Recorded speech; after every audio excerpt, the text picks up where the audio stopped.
I'm Irina Sandu, conservation scientist at Munch Museum and part of the team of Perceive project.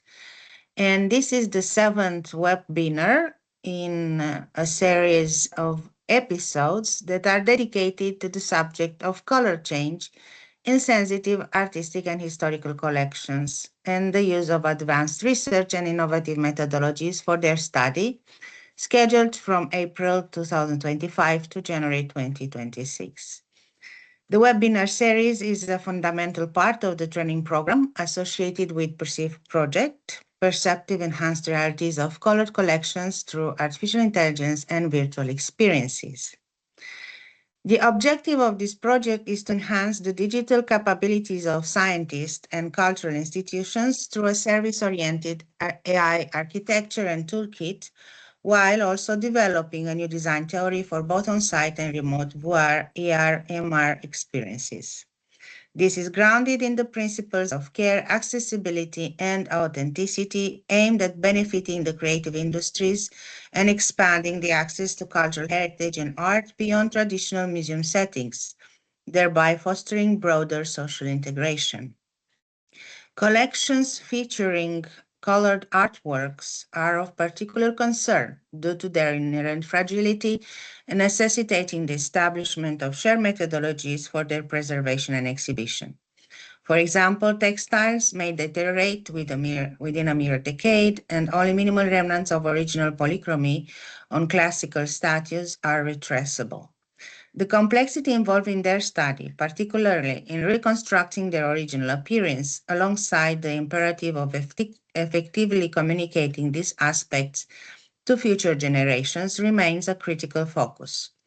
Each episode of the webinar series will focus on a specific theme, examining various dimensions of color items of sensitive collections through multidisciplinary lenses. Notably, the integration of advanced technologies will be emphasized to enhance the understanding and management of museum collections, such those we choose for Perceive: classical statues, paintings and works on paper, textiles, autochromes and analog photography, and digital art. All episodes are organized with two speakers who will address the same topic from the different perspectives, followed by a question and answer session. We really care about your feedback and interest, so to enrich the discussions, please write the questions in the chat so the speakers can reply at the end of their presentations.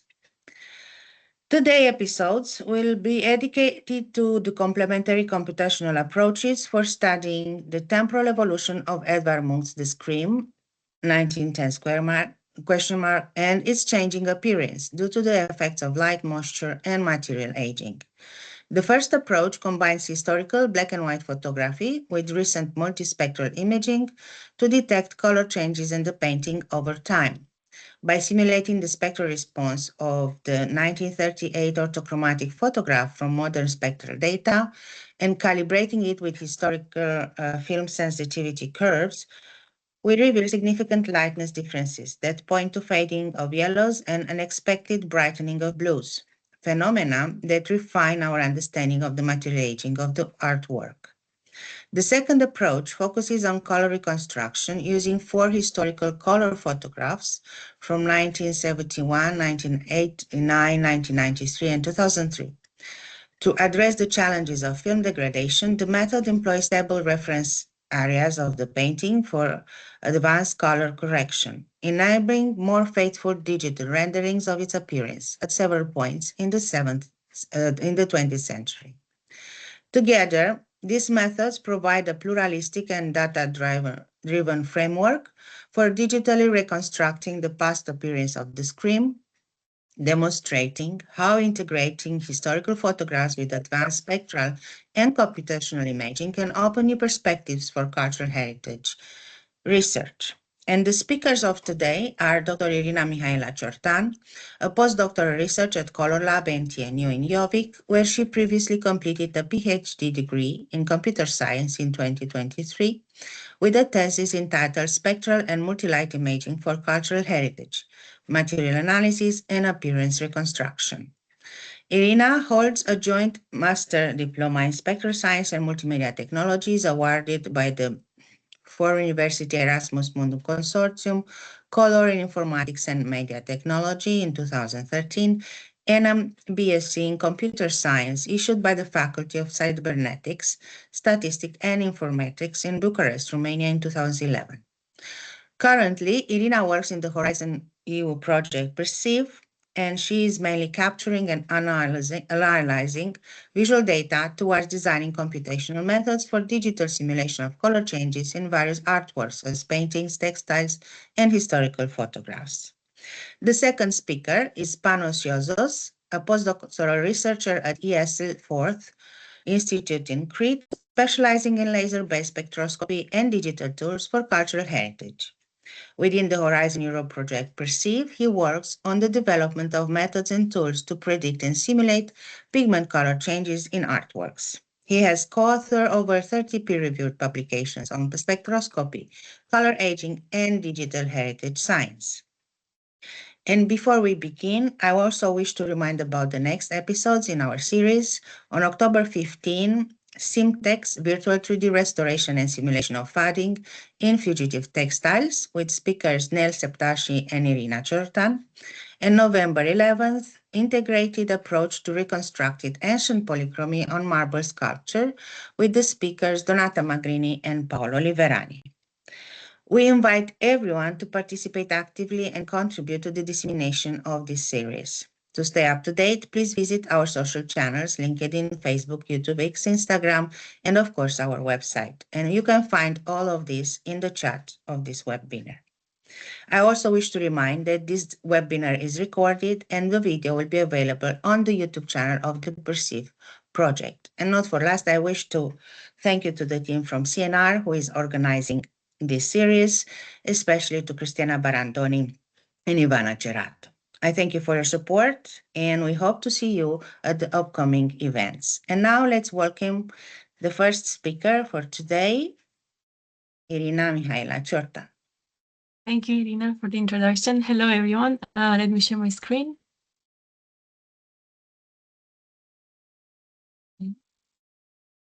So actually, we will start with the second approach presented in the abstract, namely the restoration based on color film photography. I'm Irina, and this work was done in collaboration with a colleague of mine, Giorgio Trumpi, and also with Irina Sando from museum. We published this work and we presented it at the conference last year, Color Film Photography Conference. And what we are trying to do is to try and see how the Scream 1910 looked in the past based on its photographic documentation. The research question that we are asking is it possible to use analog photographic documentation to determine the appearance of an artwork in the past? And this is related to the concept of digital rejuvenation, also known as restoration, where we are trying to make a painting look younger by undoing its degradation and aiming to visualize its past appearance. Why historic photographic documentation? Because the museum holds 4 photographic film records of the painting. And also, if we look beyond this case study, in general, museums have been documenting paintings in the analog photography era, and also they continued when the digital photography started in 2005. So for the case study of the Scream, our earliest color film dates from 1971 and was done on a Kodak Ektachrome film stock.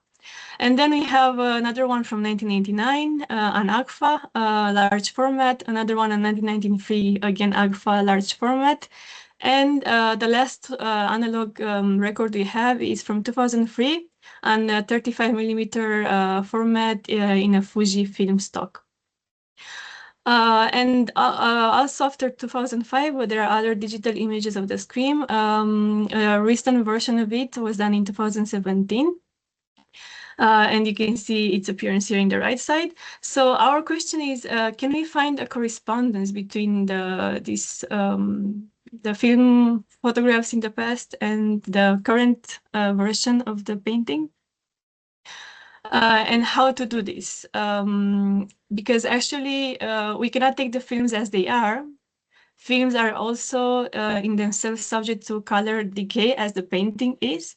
And this is very obvious in the 1971 film, where the loss of the cyan dye, very famous in film, is happening, and you can see that there is this reddish cast to the image. So how to correct this? We cannot take the film as they are, but we need to apply a certain kind of correction, and this is not straightforward. Because also we have here these color charts, but at the time, color calibration targets were not as standardized as color calibration targets are today for digital photography. So they were not even the same. So if you look at the one in 1971, it's not the same as the one in 1989. And also, we don't have a ground truth for them, as in we don't know how their appearance should have been as well, because there is little data from that time, from 70s, 80s, of what are the spectral, what is the spectral signature of these color charts. So these color charts are not enough for the correction of the films. But then we are thinking that we could maybe use information about the painting itself. So prior studies made by the conservation scientists showed that there has been color change, especially in some areas of the painting that correspond to certain pigments. Specifically, vermilion has been identified to darken with time, to have darkened with time, and this was done by microfading analysis. And also cadmium yellow is known to have been fading due to moisture exposure. So we know that these two pigments are quite sensitive, and we expect them to have changed from the moment when the painting was created. And then we have the distribution of these pigments because macro X-ray fluorescence was conducted at the painting. So then we can have a map of where these pigments are in the painting. So you can see here the map of vermilion, and here the map of cadmium yellow. And this, again, we know, or we expect to have change. And also another fact is that the painting was robbed between 2004 and 2006. And as a consequence of this, a water damage happened. So when the painting was returned to the museum after the theft, the bottom left corner has a diluted aspect because of this water damage. So we also know that this changed for sure. Yeah. So with this information, we can actually map the changed areas in the painting that you can see here segmented. So we only segmented the change areas, and we blacked the ones that are supposed to be stable. So we can use the painting as reference, considering that changes occurred only in areas that overlap with these sensitive pigments, vermilion and cadmium, and the bottom left corner. And then we assume that the rest, so what is black in this picture, change very little, almost not at all. So then we can have a map of the stable areas in the painting. And these stable areas can become anchor points to establish a transformation between each of the four photographic records and the digital image of the painting. So we are trying to establish this correspondence, taking these points, so what is not what in these images, mapping them one-to-one. So that we can then apply this transformation on each of the film records to correct them and to have more, to have them in a better visual appearance. So in order to do that, we had to capture the films. So for the painting, we already had a scanned version. As I said, we used the one from 2017, but the films are not digitized. So we digitized them here at the Color Lab. With the transmittance hyperspectral imaging setup that you can see here. So we have a hyperspectral camera that captures in the visible and near infrared range, and it captures 186 spectral bands for every pixel. We place the film on a diffuser glass that is backlit from underneath with a halogen lamp. Because the film formats, as I said in the beginning, are different. So the first three are in large formats, but the last one is in 35 millimeter. We had to use different lenses to achieve comparable resolution between all the films, comparable pixel resolution. Then, after we captured all the films, we generated color images by integrating the D65 illuminant and the 1931 standard observer. Also, we applied registration between each of the film, so geometric registration. We aligned each film and the image of the painting. The reason why we use hyperspectral image, so we are working in the color domain, but first we have this system in the color lab, so it's the most accurate way to digitize a record if you want. But we also had another reason, and that's that we could apply a pre-processing step by having the access to the spectral densities of the film. So there is a previous article in the literature that applied spectral unfading on film photographs by adjusting the dyes, so the cyan, magenta, and yellow dyes, so that the black level in a picture is actual black. So we wanted actually to apply this approach because for the 1971 film that is the most degraded from the all four films, we think that this is, let's say, a more serious degradation. So it needs this pre-processing step so that when we apply our transformation, we have a better starting point. So that's another reason why we captured the film spectrally. And indeed, we applied this pre-processing step to the 1971 film, and you can have the result here in the right image. And you can see that we managed to balance a bit the colors. The reddish cast is toned down. However, we have an overall darker appearance, but the balancing of the colors is better. And then this will become our starting point in this film to paint transformation, the image on the right for the 1971 film. And coming back to this transformation and this film to paint correspondence, because we had to register the images of the films with the one of the paintings, so they have different resolutions and the setup of capture was different. So you can imagine that the images and the elements in the figure are slightly different. So then we had to apply registration for this. And because we wanted to not have too many artifacts or too many errors due to misregistration or not perfect registration, because we don't have sub-pixel accuracy for registration. It's a difficult task.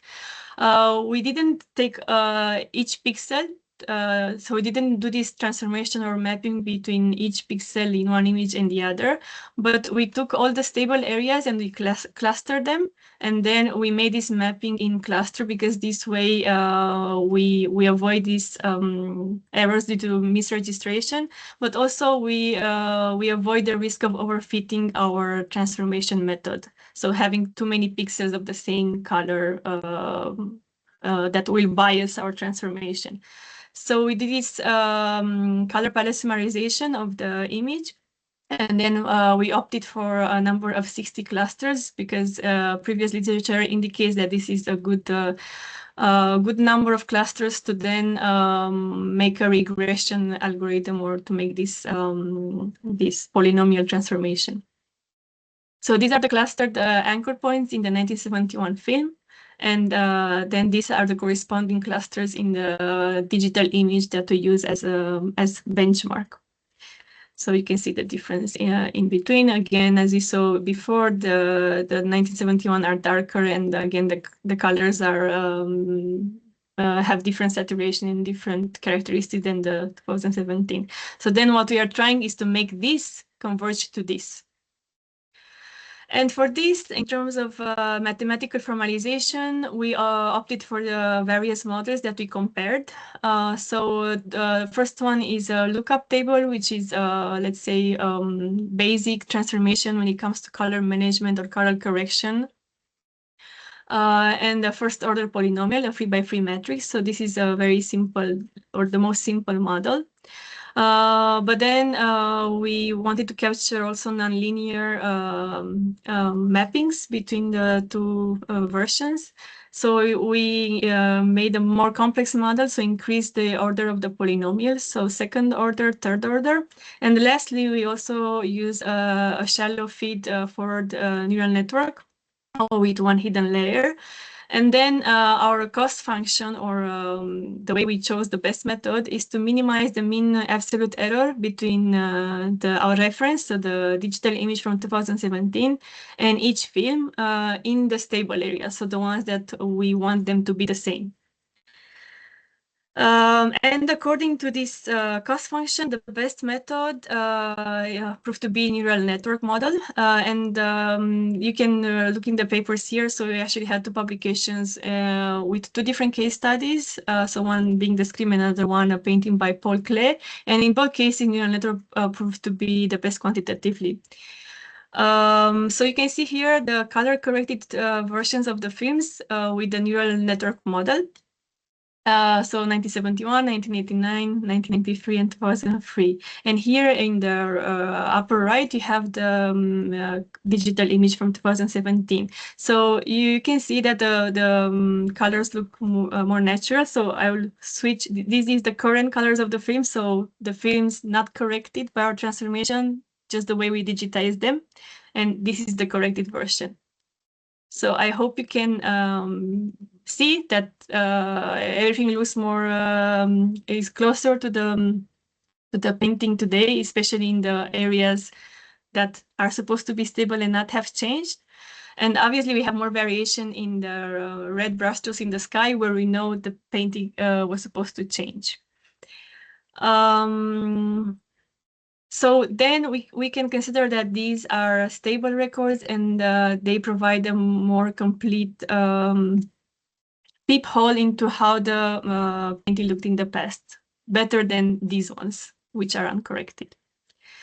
However, a general problem when it comes to digital restoration, digital rejuvenation of artworks is the lack of ground truth, because we don't know for sure how the painting looked in the past. We don't have complete and certain 100% record of how the painting looked like. So how do we cope with that? Well, one way is to correlate our results with well-known discoloration behavior of certain pigments. So we do know, and it's also part of our, let's say, hypothesis and our method, we do know that the vermilion darkened with time and that cadmium yellow faded with time. So then we can check if in our color-corrected versions of the film, this is actually happening. And happily it happens. So in 1971, in the corrected film, this is the vermilion map. So I just cemented the red brushstrokes. So these are the ones from 2003 film. So you can see the darkening effect pretty obvious. So we take this as a good result. And for cadmium, we know that it fades. So again, we have the map of cadmium in 1971. And we have the map of cadmium in 2017, so the digital image. And we can notice a serious fading, especially if you look here in this area, also here in the lake, also on the face, especially in the yellow parts. Sorry, I will switch again, so you can notice this effect. So again, we consider this a good result. Obviously, more evaluation would be needed, and that could include expert-based assessment, where we ask conservators, curator, conservation scientists, experts on Edvard Munch and on his paintings, if these results make sense, and this is something that we have in plan for future. However, I wanted to say that there is a certain beautiful side to not having a ground truth, and that is that in a way we have endless possibilities of how a restoration might have looked like. Of course, it's not endless, so we have a confined. We cannot change the red to blue, for example. But why I brought this up is because I wanted to show you the results of the other mathematical models only for the 1971 film. So again, we know that this is the best method, only the neural network. But these are the other three results. So this one is with the baseline method, and you can see that here actually the colors look a bit dull. So it's not so interesting. The polynomial second order actually also quantitatively and visually is quite similar to the neural network, but still not there. But for me, the interesting result is the polynomial third order, which obviously is not good. It's like giving these too intense colors and too much of a contrast. And also there are some maybe not good colors in the face area. However, what I like about this result is the sky. And that's because Edvard Munch himself, when he painted this motif and this, he made different versions, but it's only the same motif with the sky. So he mentioned the description, and in his description of the scene, there are syntax as blood red, tongues of fire.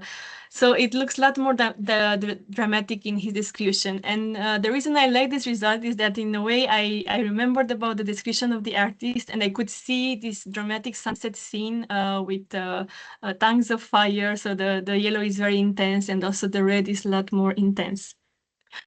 So I think this is in general, the beauty of digital restoration, because we can have multiple solutions, and then we can interpret them in various ways for different purposes. So we can go into the artistic domain, or we could stick to the more pragmatic and technical, clean computational results.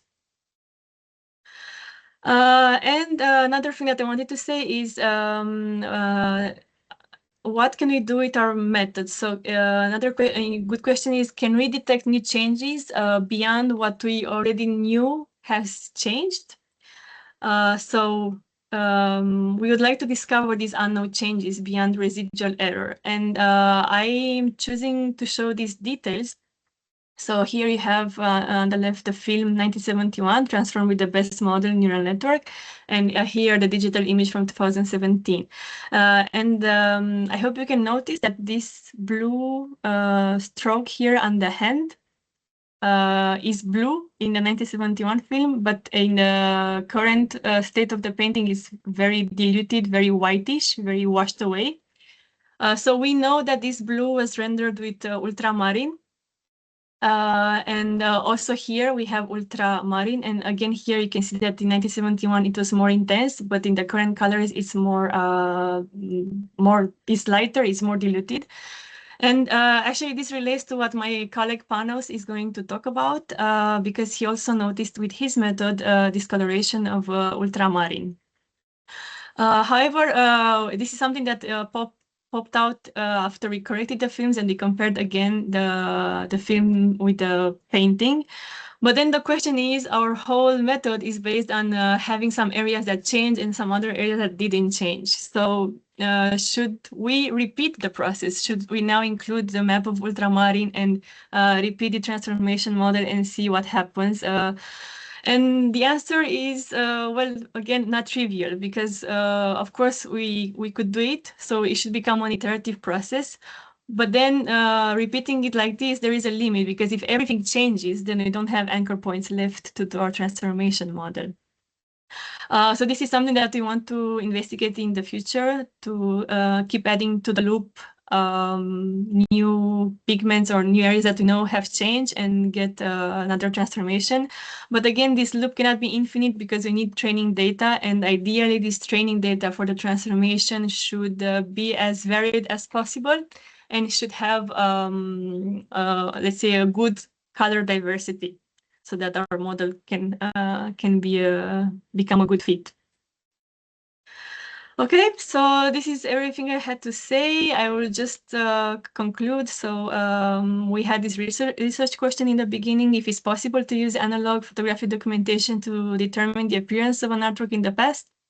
And the question is, Yes, of course, there are limitations, but it's really good to have a material characterization and prior aging analysis done on a painting, because then with this we can make this reference for rectifying the colors of analog film records, especially for older film records that have degraded, also depending on the film stock. So some film stocks degraded more, others less. And then we saw that methods from traditional color management can be adapted to improve the accuracy and color accuracy of these analog records of paintings. We can do this by developing a film-to-paint transformation with polynomial models or any kind of regression model. It can be neural network. Also, a comment on this. Obviously, we use 4 models. This is not exhaustive. There are many more models that we could use. And again, in our future work, we plan to study this, to add more models to see if we can improve furthermore our results. And lastly, I mentioned it already, but I think this is also important. We do need expert-based quality assessment, and we do need to share this result with as many experts in art history and conservation science to further get a validation that our results do make sense and that these color-corrected films provide a more genuine appearance of the painting in the past. So this was me. I will leave the word to Panos, who will continue talking about the scream and its color change.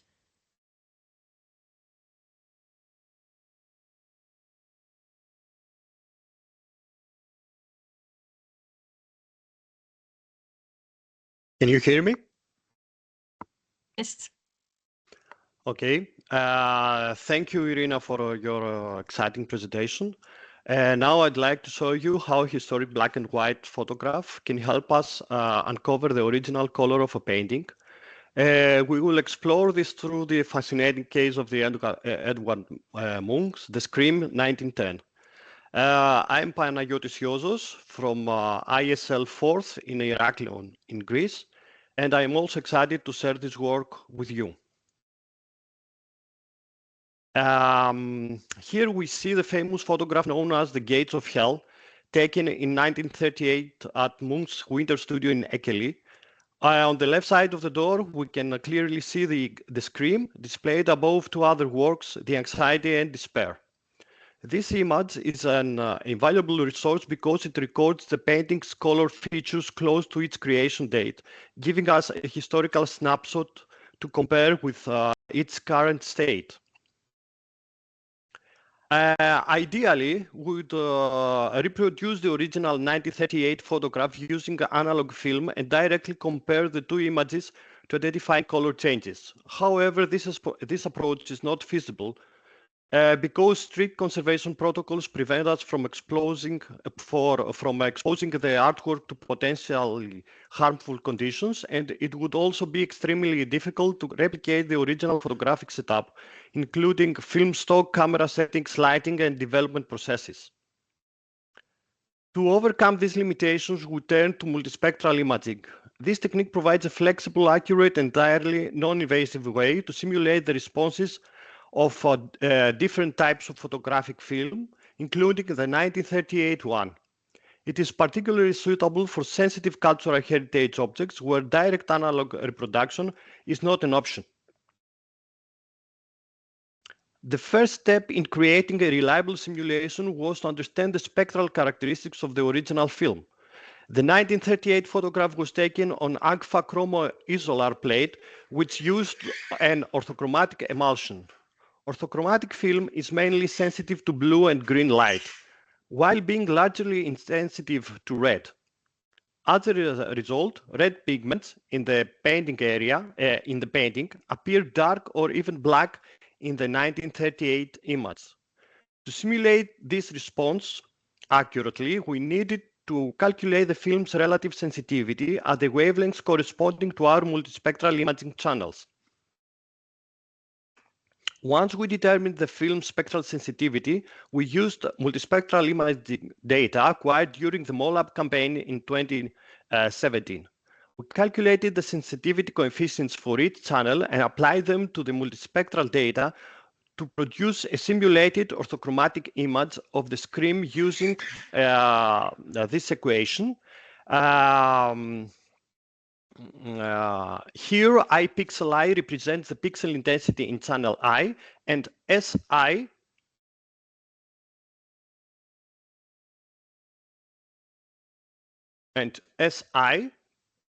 represents the pixel intensity in channel I, and Si is the corresponding sensitivity coefficient. Before comparing the simulated image with the original photograph, we needed to correct for the nonlinear response of the 1938 film. Photographic emulsions, including the orthochromatic one used here, exhibit a nonlinear relationship between exposure and density described by the Harter-Driefield curve. We applied an HD correction to the scanned photograph, mapping the pixel intensities to normalized exposure values. This step ensures that the historic and simulated images can be compared on the same scale. To make the comparison more reliable, we carried out a pixel intensity calibration. We used the green area on the right side of the image as a reference, since we expect almost no color change there. Then we plotted the pixel intensity from this region in the 1938 image against the corresponding values from the simulated image. As you can see in the graph on the right, this gave us a calibration curve. We applied a linear regression, and the resulting equation was used to adjust the pixel intensities of the 1938 image. Why did we select the green areas for intensity calibration? We focused on these regions because of the pigment present there. Using macro X-ray fluorescence mapping carried out during the MOLAB campaign, we detected strong signals of chromium. This confirms that the green pigment is mainly chrome green or verdigris, both chromium-based pigments. These pigments are well known for their chemical stability, so any color changes over time are expected to be minimal. However, we also acknowledge that changes in the binder or surface conditions could introduce some uncertainties, and these should be considered when interpreting our results. With calibration complete, we conducted a careful visual comparison between the 1938 photograph and the simulated orthochromatic image. The first thing you may notice on the screen is the moisture mark located on the lower left corner, as already Irina mentioned before in presentation. This mark was caused during the theft of the painting in 2004 and was clearly visible when the artwork was recovered in 2006. However, visual comparison reveal clear differences in the several regions of the painting, particularly within two key color ranges associated with specific pigments.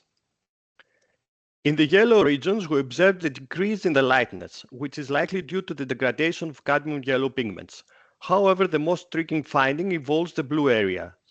Originally, they appeared as dark blue shades in the 1938, as we can see here. Today, they look significantly brighter, as you can see here. This is particularly interesting because previous studies on Munch paintings often reported darkening of blue pigments like ultramarine and cobalt blue. In contrast, here we observe brightening, which to our knowledge has not been documented before. The degradation of yellow areas is consistent with the earlier studies, which showed that some cadmium-based pigments are highly sensitive to light and especially to humidity.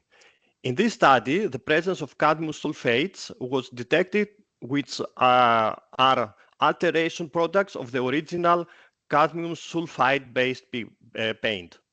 When exposed to humidity, secondary reactions lead to the formation of these sulfates, resulting in a lightening of the cadmium yellow pigment, similar to the effect observed from the visual comparison of the images. However, in a study carried out on samples from Munch's The Drowned Boy and Old Man in Warnemünde, as well as on blue oil paint tubes from his studio, researchers observed not lightening but a specific darkening. This was especially obvious when ultramarine blue was applied directly from the tube to the canvas. The results of these recent studies suggest the formation of metal soaps in the paint formulations. So, but is this brightening on the screen a real material change, or could it be an artifact from imaging or simulation? To answer this, we examine spectroscopic evidences from the same blue regions. The results confirm that the changes we see are real and reflect alteration in the paint materials. Using macro XRF fluorescence mapping performed during the MOLAB campaign, we detected strong signals of silicon and sulfur in the brightened blue regions. This confirms that the blue pigment used here is ultramarine, a complex sodium aluminosilicate containing sulfur. With the pigment identified, we reviewed relevant literature to understand observed changes. This study has shown that ultramarine can act as a photocatalyst, promoting oil binder degradation. This leads to surface roughening, increasing light scattering and color desaturation, giving the paint an appearance closer to unbound pigment. This mechanism could explain the brightening effect seen in the blue regions. A recent study of the same research group using near-infrared spectroscopy on artificially aged mockups observed weak peaks associated with the oil binder at around 2,300 and 1,700 nanometers. When these peaks decrease or disappear, it indicates significant binder breakdown. We therefore investigated whether similar changes could be detected in the screen. Using near-IR hyperspectral imaging from the MOLAB campaign, we extracted spectra from different regions of the painting. 2 green areas, G1, G2, 3 blue areas, U1, U2, and U3, and 1 pale blue area L. This allowed us to directly compare the binder-related spectral features across stable and altered regions. We first focused on the 2 peaks at 2,300 nanometers, which are related to the oil binder. In the green and pale blue regions, these peaks are clear and distinct. In contrast, in the blue regions, the peaks are much weaker, close to the signal-to-noise limit. This becomes even more evident when analyzing the derivative spectra, which highlights a significant reduction in these peaks, as we can see in this part.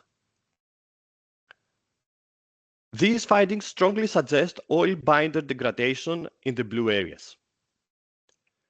We repeated the analysis for the peaks for the 2 peaks at 1,700 nanometers, also linked to the oil binder. Again, the peaks are well defined in the green and pale blue regions, but almost absent in the blue areas. Derivative spectra confirm this difference, providing strong spectroscopic evidence of oil binder degradation. This aligns perfectly with the visual brightening observed in the comparison of the 1938 and simulated images. So, our study demonstrates that simulating historic black and white photograph using multispectral imaging is a powerful tool for investigating long-term color changes. Comparisons between the 1938 photograph and the simulated orthochromatic image revealed changes, significant brightening in blue areas and decreased lighting in yellow areas. Spectroscopic analysis using hyperspectral data on blue regions support real material changes, validating the methodology. And also the results demonstrate the potential of combining historical images with modern spectral data to better understanding pigment degradation and long-term color evolution. So the approach can support conservation strategies and guide future studies on cultural heritage objects. Thank you very much for your attention.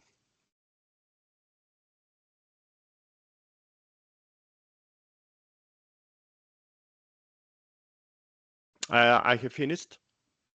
Can you hear me? Thank you. Yes, thank you, Panos. You're So I invite for questions. We have already one in the chat from Sofia Sotiropoulou, and it's for Irina. She says, you provided us with several solutions resulting from your research with the application of different mathematical models, and emphasize that it is not straightforward to arrive at single digital restoration proposal that ensures the greatest color accuracy. However, it seems important to researchers and specialists studying or conserving works of art to have more solutions at their disposal that can provide additional information. Could you imagine a tool that would facilitate this type of study by comparing different images? Can you comment on this, Irina? Yes, thank you, Sophia. Very good question. So yes, actually, I was saying also that we would like to have this expert-based quality assessment. So I see this as a tool, let's say a visualization tool, where you have the different results, and then in a blind way, the experts could choose which result is better. So this would be for evaluation. If it's just for the public, for let's say informing about the differences, I would again present the different results and then clearly say why are they different. So because we use a different model, because we use a different input data and so on.